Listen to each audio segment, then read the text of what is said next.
1980년대의 한국은 지금과 어떻게 달랐을까? 저는 88 서울 올림픽 직전 1980년대 후반에 2달 동안 서울에 있는 친척들을 방문했습니다. 당시 한국은 전쟁 이후 마침내 민주화로 나아가려는 시기였고 경제는 뒤돌아보면 놀라울 정도로 빠르게 성장하고 있었습니다.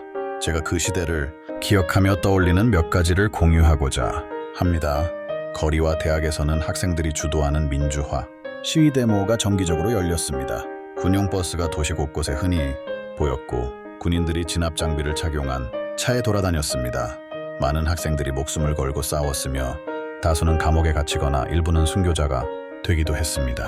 당시 아시아에서는 일본의 J-POP과 홍콩의 찬토포프 인기가 있었지만 K-POP은 아직 세계적으로 알려지지 않았습니다. K-POP의 초기 단계였던 셈이죠.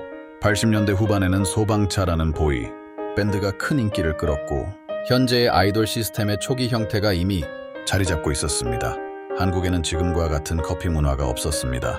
당시 한국은 전통적으로 차를 마시는 문화였고 커피라면 매우 달콤한 인스턴트 커피가 대부분이었습니다. 실내 배관 시설은 한국, 특히 서울에서도 모든 집에 보편화되지 않았습니다.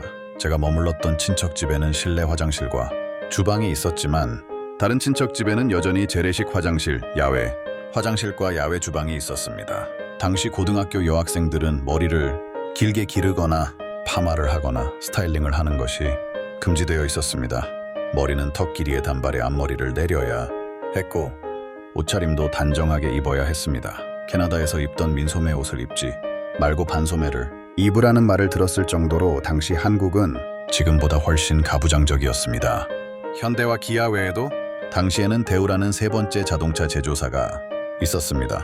80년대에 부유한 한국인들은 대우 자동차를 몰았습니다. 이혼 시 자녀는 거의 무조건 남편이 양육권을 가지며 할머니가 키우는 경우가 많았습니다.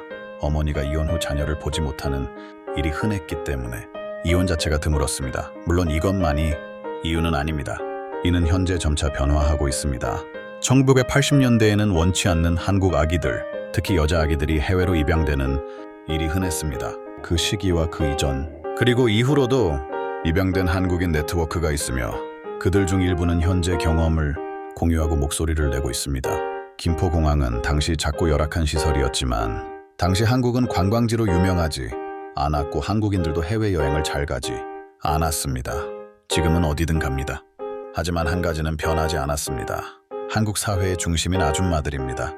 짧게 파마한 머리, 화려한 패턴의 옷, 햇빛 가리개, 이런 모습은 지금도 똑같습니다.